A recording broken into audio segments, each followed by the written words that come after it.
At the start of every Pokemon game, you can choose between the awesome fire, the moist water, or the leafy grass Pokemon. But since grass types have so many weaknesses, picking them is often equated to hard mode. So I've decided to play through a modded version of Pokémon Emerald using only grass starters from generations 1 through 8. Oh, and it's a Hardcore Nuzlocke because why not? I've already done this run with the fire starters, so be sure to check out that video if you haven't already seen it. For this run, I decided to start with a girl because it felt right. Ivy, with her green bandana, just looks like a grass user. When I exit the moving van, I am somewhat surprised to see that my house is on the right, not on the left. I didn't realize that your house changed location based on gender. I guess I just never chose a girl growing up. To prepare for my journey, I brush up on all my Pokemon knowledge to date. Rule number 1 is how to open the menu. Rule number 2 is how to save, and that's basically all I know. Apparently, I'm not a very smart kid. What I do know is that if you have a GameCube with a GBA link cable, you can play some pretty sweet multiplayer games. What comes to mind for you? For me, it's probably Crystal Chronicles. That was some good stuff. It turns out that Brendan is pretty messed up. He assumed I'd be a guy just because my dad is a gym leader, while this girl is prepared to beat him up. After all, he also only knows 2 things about Pokemon, so how tough could he be? I go to rescue the worst Pokemon professor in the world. If he's an idiot, then I guess his son is too. That's how this works now. And have a very important choice to make. Which grass starter do I choose? I decide to go with Chikorita because I want to. I name her Azura, and Birch keeps trying to set me up with his loser son, not taking no for an answer. Now I see where Brendan gets it from. To make things more interesting in this run, I am giving most of these Pokemon their hidden abilities, because who wants a team of full overgrown leaves? After a significant amount of leveling up, I'm not kidding here, I hope I'm ready to fight Brendan. Not only does he have a type advantage, and he burns me on the first turn, but his Torchic also has his hidden ability, Speed Boost. So throughout this run, my goal will be to defeat this Firebird as fast as I can, or else he may be able to sweep my team. After all, I'm twice his level right now, and I barely win that fight with 1 HP left. So this is going to be tough. Hence the hard mode. I do the Wally stuff my dad forces me into, but let's be honest here, Wally is never going to be a challenge. If I were to lose a Pokemon to him, well, I might as well just give up Pokemoning forever. In Rustboro City, I find a place that feels like home in this flower shop. These girls just get me. You know who doesn't get me? People who don't subscribe. They have a large Nuzlocke-shaped hole in their YouTube feeds, so don't be like them.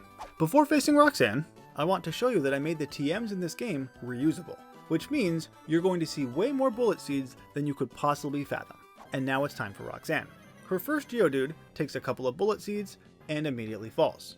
Thanks to the Oran Berry, the Nosepass survives a 4-hit bullet seed and lowers my speed. Roxanne heals next turn, but it doesn't really end up mattering. The second Geodude suffers the same fate as the first. That was a super easy fight, but it wasn't surprising because I had a grass Pokemon. And for my victory, Azura evolves. I save Pico because it's always nice when old people owe you favors, and now it's time for the next encounter. In Wishmere Tunnel, all the grass starters, minus Sprigatito because she's Gen 9, can be found. I already have a Chikorita, so the next encounter is Turtwig. I continue with the story as the Devon Corporation president asked me to do some work for free, and I decide that life is too short. In the last video, the Fire Starters one, again, you should watch it, I only got 1 Pokemon after each gym, but it felt like the last 2 Pokemon, Cyndaquil and Charmander, didn't get enough runtime. So now, I'll get 2 encounters per gym. So, I return to the Grass Starter Tunnel and encounter a Bulbasaur. PMC the Turtwig has Shell Armor, an awesome ability that blocks critical hits. And DeMarco, the Bulbasaur, has Chlorophyll, another awesome ability that I really like for grass Pokemon. After a few evolutions, I'm not ready, but am forced to face my rival anyway. I lead with PMC against his Lotad. I use Curse a few times, and just as I start to hit the Lotad, Brendan swaps into his Fire Chicken, who dies in a 3-hit Bullet Seed. Okay, the idea was for me to be strong enough to one-shot the Torchic, and with Shell Armor, I was guaranteed to survive anything he could throw at me, but this works too. Maybe I'm being overly cautious with the speed boosting Torchic, but it's better safe than sorry. And like I said before, it's a good idea to go out of your way to help others. That way, you can force them to help you in return. Which is how I get a free boat ride all the way to Dewford Town. As soon as I arrive, I head straight to the gym. Brawly is going to be a bit more of a challenge than Roxanne, but I think I have a solid strategy. He leads with Machoke, and I with PMC. We both go for stat buffs, but his is better because I get my speed lowered thanks to Curse. After one Curse, I decide to use Bullet Seed, and I'm hoping for a crit to bypass his defense boost. And I get a 5-hit knockout instead. That's fine by me. The meta type uses Reflect, but now I do get a crit and bypass it. The Makuhita follows Machopp's lead and uses Bulk Up for his first 2 turns. I consider cursing a couple more times, but I'm just going to keep spamming Bullet Seed and hope for another crit. I get him down low enough for his berry to activate, and the Sumo hits a reversal that does about a quarter of my health. Not having to worry about crits is an incredible feeling. Anyway, he heals a couple of times, I heal with an Oran Berry, just in case, the Reflect wears off, and PMC eventually does end up the victor. I can already tell here that PMC is going to be the MVP of this HCN. Before leaving Dewford Town, I talked to this homeless man living in a cave who is obsessed with stones. With another badge in hand, I return to Grass Starter Tunnel to catch 2 more Pokemon. First is Grookey, who you can tell has the ability Grassy Surge. Next is Rowlet. The Grookey I named Protein, and the Long Reach Rowlet, Burb. And as you might expect, both of these guys immediately evolve. In the Slateport Museum, I throw down with some Team Aqua guys. These guys aren't really a challenge with grass Pokemon, aside from the occasional Zubat, I suppose, but we do have another rival battle coming up. After, Brendan's dad appears out of nowhere, and he was apparently under the impression that Brendan and I were traveling together?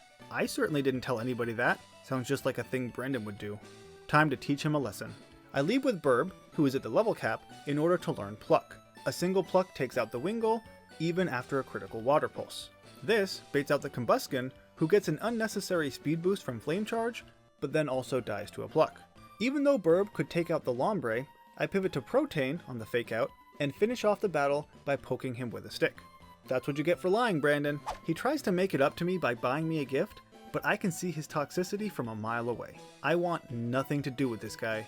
He's a creep. And speaking of toxic, Sick Kid Wally is blocking the way to the next gym, but after a few Bullet Seeds, he smartly decides to not get in my way anymore. In I go to face Watson.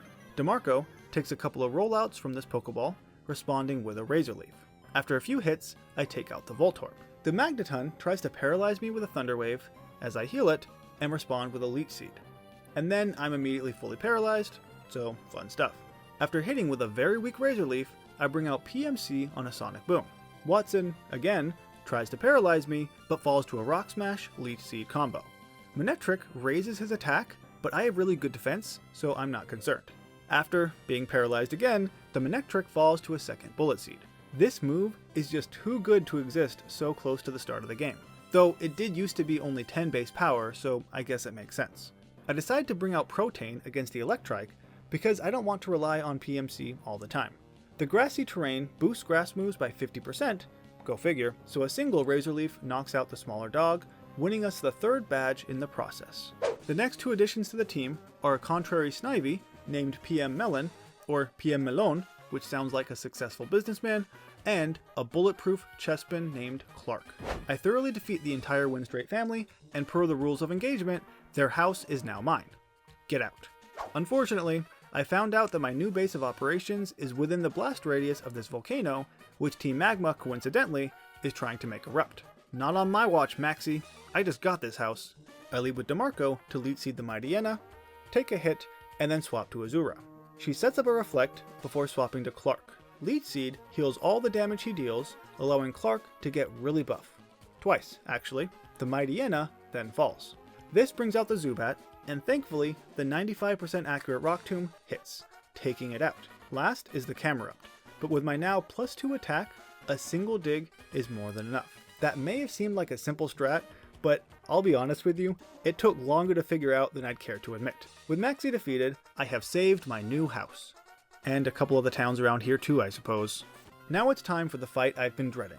Flannery, which is not going to be easy for obvious reasons. The first part of my strategy is to PP stall this Numel's overheat. So I leave with Azura to use Double Team as the Numel sets up the sun, which is not great. I'm starting with Azura because she is one of the few Pokemon who even has a chance at surviving a sun boosted overheat. The first overheat misses, and things are looking pretty good. The next one hits, leaving Azura with a whopping 1 HP. Whew, that's the 2nd time this run. Now I do need to risk a critical hit here. So I use a Synthesis, and the sun helps me heal, so I can survive a much weaker overheat, putting the Numel at -4 special attack. Now that he's low enough, I pivot to PMC on a takedown. That's not great, because I was hoping for another overheat.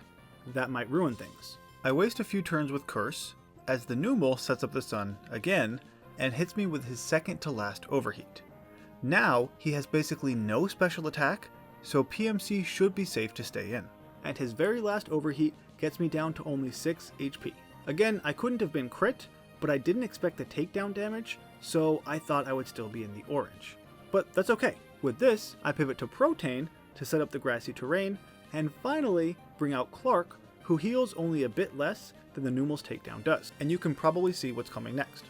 Bulk ups. Lots and lots of bulk ups. Even if Numel had gotten multiple critical hits, it wouldn't have mattered because Clark's defenses are pretty good all on their own. I'm also getting healed with the terrain for a while at least. Once I've gotten 6 bulk ups, it's time to dig. The Numel doesn't stand a chance. The larger Numel still doesn't stand a chance. The Torkoal is the real reason I needed 6 bulk ups because his defenses are ridiculously high. And last is the Slugma, who poses absolutely no threat. There was no strategy that I could see that would have let me win this battle without risking a crit or two. As I said, just the lead Numel's sun boosted overheat could have wiped my entire team with 1 or 2 exceptions, so there weren't a ton of options. That was close, but no one died, and I'm feeling pretty proud of myself. Outside of the gym, Brendan just casually insults me for no reason. I hate this kid. But also, no one gets to beat up my dad except me, which I'll get around to as soon as I catch my very last starter. It seems appropriate that it would be a Trico. Finesse the Trico actually still does have Overgrow because his hidden ability is Unburden. And I don't know about you, but giving a Pokemon with 120 base speed Unburden seems kinda pointless to me. To show off my newest Pokemon, Finesse starts the battle against Norma Spinda, and as you can tell, he's already pre-damaged. Because with Overgrow and a Miracle Seed, a single Leaf Blade takes out this confused panda. Or bear, I don't actually know what he is. Slacking can be completely walled by Dig, which is probably why Daddy Dearest swaps to Lanoon. Oh well, another Leaf Blade takes out this Lanoon, as well as the Vigoroth that replaces him. Now all that's left is Slacking. But again, I have Dig, so we're all good. I mean, Dig doesn't do too much, and Slacking does heal a bit with a berry, but once he's below half health, a Leaf Blade is strong enough to finish him off. It's a good thing that Grovyle learns Leaf Blade, a 90 base power move, so early. I battle my way through the Weather Institute as DeMarco and a couple of other Pokemon evolve. The Scientist gives me a cast form, but even with all his type changes, he still can't become grass, so he's useless to me. On my way to the next gym, Brendan appears to force a battle. He leads with Pelipper, and I with Clark. I start with a bulk up, anticipating a wing attack, and am instead water pulsed. I'm not sure why he did that. I get greedy and try another bulk up, which lets the Pelipper not only get a crit, but confuse me at the same time. That was great. Again, I didn't expect a water pulse, so I had an Oran Berry to heal his health, not a Person Berry to counter the confusion. So, it's time to bring out Azura on a really weak brine to take down the Pelican with a couple of Bullet Seeds. Unless, twice in a row, it only hits 2 times. That was pretty pathetic. Thankfully, I do not get confused, and after another Bullet Seed, Azura wins. For the Combusken, I was going to use Dig with Clark, but my plan B is a Chesto Berry Natural Gift that becomes Water type and is boosted by the rain, so it all works out. The Lombre starts by faking me out, outspeeds, thanks to the Swift Swim, and freezes me with a Tri-Attack. Thankfully, I thaw right away and get a 5-hit Bullet Seed to take him out. I haven't mentioned it before because it hasn't been relevant, but a lot of my plan Bs in this run involve a natural gift from Azura just in case I need it. After all, that move can become any type you want depending on the berry you give it. I meet the Homeless Man again, but instead of living in a cave, now he lives under a bridge like a troll, and he tries to stop me from crossing. That's okay, I need to battle Winona anyway. This is another gym battle I've been dreading for a while, and I think it's pretty clear why. For her Swablu, I lead with Protein and start with a taunt to prevent her from using Para's Song. I don't really think she will, but it's just in case. I then pivot to PMC on an Aerial Ace, heal thanks to the grassy terrain, and then with some Leech Seeds. The taunt wears off fairly quickly, but the Swablu allows me to say 6 curses and never starts to sing. I'm glad she didn't because it would have made things quite a bit more difficult. With plus 6 attack, a Rock Tomb takes out the piece of fluff. The Tropius outspeeds, because I am slower than dirt right now, but with plus 6 defense and crit immunity, I'm not worried. The Pelipper confuses me with a Supersonic, but I expected a Water Pulse, so I have a Parasenberry anyway. For the Skarmory, he has really high defenses, so I go for Elite Seed, and it misses. Next turn it does work, and then I start with a Rock Smash that does way more than I thought it would. If I had known it was a 2-hit KO, I would not have wasted time with that leeching. Oh well, it's not like he can kill me with a crit anyway. This is an awesome feeling, by the way. The Altaria starts with a Dragon Dance, which isn't great, but then gets one shot with a Rock Tomb. With the 6th badge down, the rest of the gyms should be smooth sailing for my grass types. And with the increased level cap, the rest of my team evolves. So we have a really big evolution fest. I encounter Brendan again, right outside the Lily Cove department store, and he seems very defensive about the possibility of buying dolls. Boys can have dolls too, it doesn't make you any less of a man. Unless they're the bright pink ones. Since this is our last encounter, I decide to avoid a setup strat and see how it goes. The Tropius survives the first pluck, and then might ruin everything by lowering my accuracy. The Pelipper takes a Spirit Shackle and confuses me. I didn't have a Personberry, so it's time to swap. Finesse comes out on a payback and proceeds to do basically nothing with a Night Slash. Why was that so weak? The next one does take him out. For the Combusken, I use Dig, anticipating a Flame Charge, and instead he uses Bulk Up. Well, that is not great at all. He survives the Dig, and now uses Flame Charge, taking me down to 3 HP. I honestly thought I was a dead man there. I mean, I still might be, but I don't want to sack Finesse, because this is his game, after all. So, I scan through my Pokemon really quickly, and I decide to bring out Protein to plant some grass, and he only takes a Quick Attack. Thank goodness. Hoping he doesn't get a crit, I go for Noble Roar, as I do survive a Flame Charge, and lower his attack. Now, I can bring out PMC to take a Flame Charge, which does quite a bit less than I thought. And then I take out this Fire Chicken with an Earthquake. I don't think I needed to risk Protein there, but I thought the attack drop might have been necessary. Turns out it wasn't. We're still not done yet though, because this Ludicolo comes out and immediately dies to a Bullet Seed. Can you imagine how much more difficult that fight would have been if Brendan had a Blaziken? I don't even want to think about it. I finally beat him so bad that he agrees to leave me alone, and it only took 5 times. He is a slow learner. With my new reputation as a Brendan destroyer, I scare off Archie on Mount Pyre and obtain the Magma emblem that some grunt foolishly left. I'm so intimidating in fact that Groudon runs away, scared after a single glance. Maxie is not so easily deterred however. I leave with Protein to soak up the Intimidate, plant some grass, and after playing the drums, I pivot to Clark who gets taunted. But that's okay, the Mightyena falls to a Seed Bomb. Now the Crobat is somewhat scary, but Rock Tomb does a decent amount, and after several of them, I should eventually outspeed. Also, the Crobat does not get healed with the grass like I do, so sucks to suck. When the taunt wears off, there are several turns of spiky shields and Rock Tombs until the Crobat is finally stoned. For his Camerupt, I go for a Dig while he curses. Hey, that's PMC's move, man. The curses mean that he will still survive a second Dig, so I stall a bit until he yawns me, and that means I can bring out Protein on a critical takedown. Well, that did a ton of damage. Still, a single drum beating is enough to win me the battle. And that will not be the last time that we see Maxie, because he tries to pop up once again. I get to Team Aqua's base just in time to lose Archie, which means I'm gonna need Dive. So naturally, I go to the Psychic Gym Leaders for permission. In this double battle, Burb and Finesse face off against Claydol and Xatu. A single Leaf Blade fails to kill the Claydol. Huh, at least a Spirit Shackle does take out the Xatu. And then, both my guys take a pathetic attempt at an Earthquake. Claydol gets healed, which is fine, because I gang up on the Solrock, who can't take both a Leaf Blade and a Spirit Shackle. The Lunatone is once again ganged up on, and the Claydol goes for another Earthquake, because the first one worked out so well. One more turn of picking on a single Pokemon, and I am the victor. It was nice having another easy gym battle. Before I can leave Moss Deep City, I need to help this homeless guy defend his new home, a rocket ship. That's a heck of a lot cooler than a bridge. Now this fight is going to be on super speed, because I just want to brag a little bit about PMC. This guy is so good that not only does he defeat Maxie and this random Flare Grunt, he even takes out 2 of Homeless Man's Pokemon at the same time, guaranteeing that he is the only one left standing at the end, as it should be. I then head to Archie's secret base, destroy everyone there, including Archie. Again, Protein leads the charge against the Mightyena, but this time around, he decides to use Bulk Up. I need 3 of these to ensure the Crobat kill. The Mightyena falls to some sick beats, but the Crobat survives with a tiny sliver of HP, and hits with a Poison Fang. that wasn't supposed to happen. I was sure he was a goner. Next turn he is, and then Sharpedo is as well. Well, when will these guys learn their lesson? You can't beat the grass. And with Archie defeated, he attempts to wake up and control Kyogre. But Kyogre is also so scared of me that he just runs away.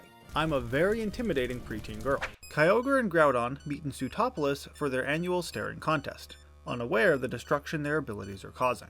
And Wallace, the champion of this region, does what any responsible adult would do: get the aforementioned preteen girl to find the most powerful Pokemon in Hoenn. What could possibly go wrong?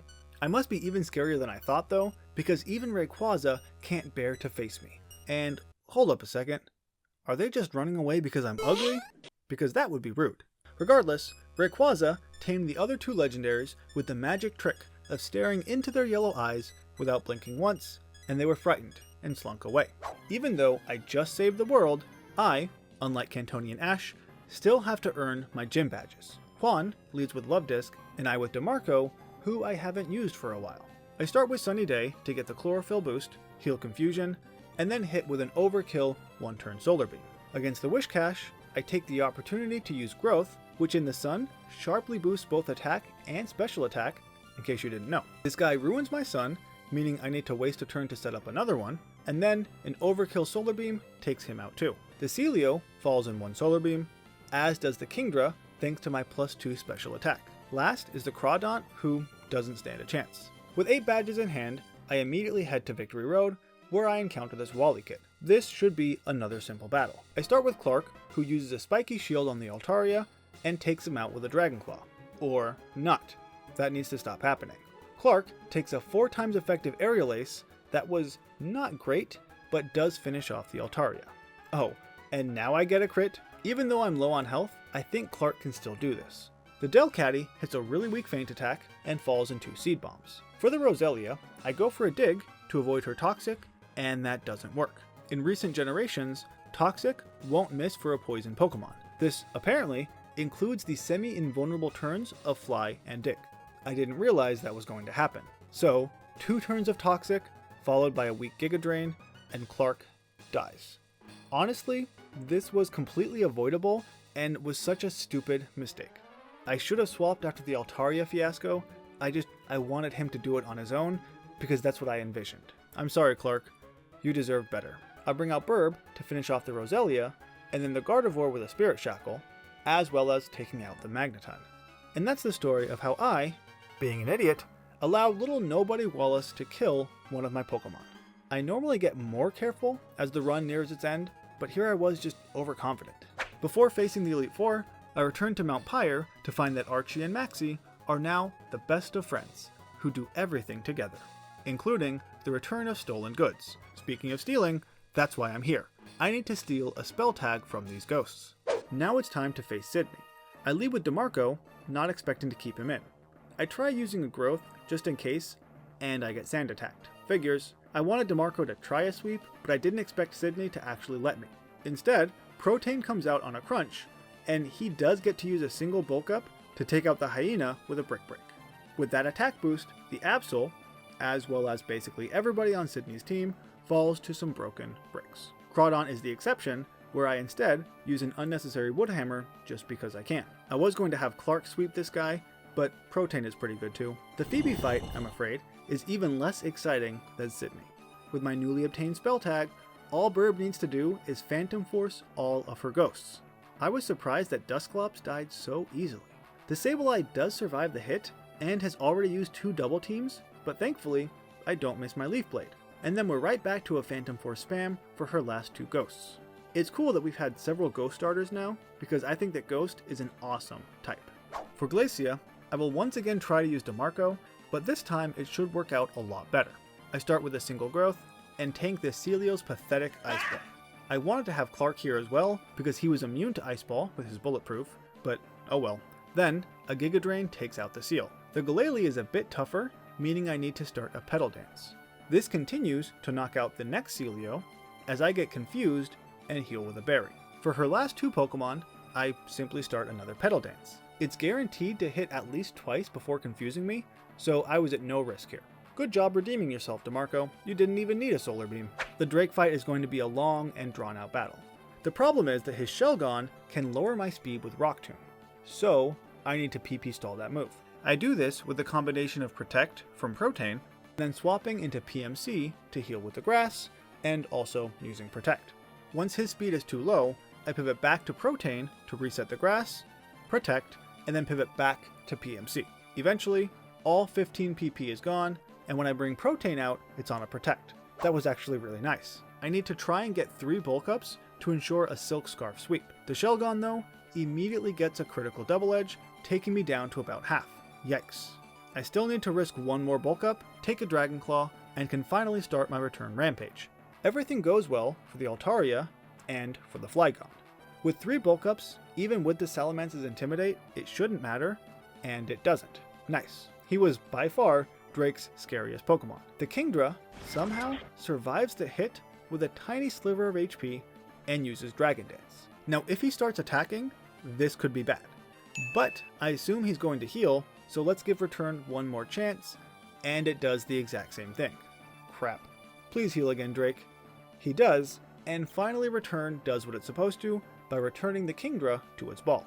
That was lame. I thought I had calculated all of that correctly, even taking into account the Intimidate. Either way, it's time to face the champion, who doesn't have a very diverse team, if I'm being honest. I lead with Azura to Petal Blizzard the Wailord. He misses his Blizzard, even though a crit wouldn't have killed me. After a heal and a couple of hits, the Wailord falls. Tentacruel threatens with a Sludge Bomb, but Azura knows Earthquake, which takes him right out. Against Milotic, I was prepared to sacrifice Azura here if the Wailord's Blizzard had hit, but since it didn't, I can tank an Ice Beam and take out Milotic in 2 Petal Blizzards. The Wishcash obviously doesn't stand a chance. Enough said. The Gyarados intimidates me, so I swap to Protein on a Dragon Dance, and after a second Dragon Dance, the Gyarados can't survive a grassy terrain, Miracle Seed boosted Drumbeat. And it's a crit too. Wallace saved his best for last, and I'm just kidding. It's Ludicolo.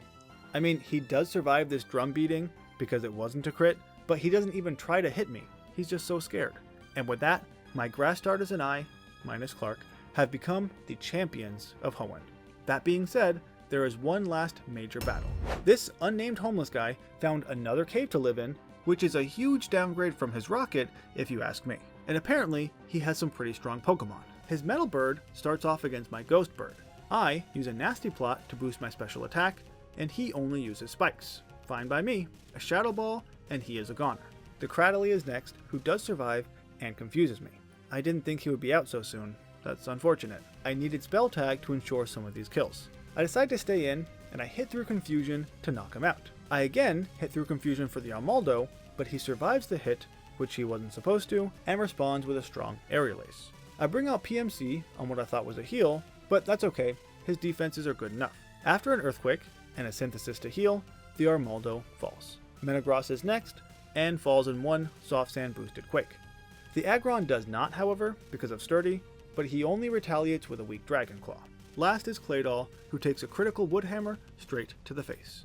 And so, for the first time, I have defeated this homeless man. It feels good to pick on someone less fortunate than me. Hey, if I'm a jerk, it's only because Brendan made me this way. That creep. With that, we have completed Hoenn using only the grass starters. Before we go, I want to start a new segment at the end of my videos called Who's That MVP? Where you try to guess who I'm going to pick as the most valuable Pokemon. In this run, it was certainly Torterra. Without him and his ability to ignore crits, well, things could have gone really poorly. Yeah, I know, that was an obvious choice, but next time, it might be more difficult, so stay tuned for that. Thank you for watching, and I'll see you in Paldea.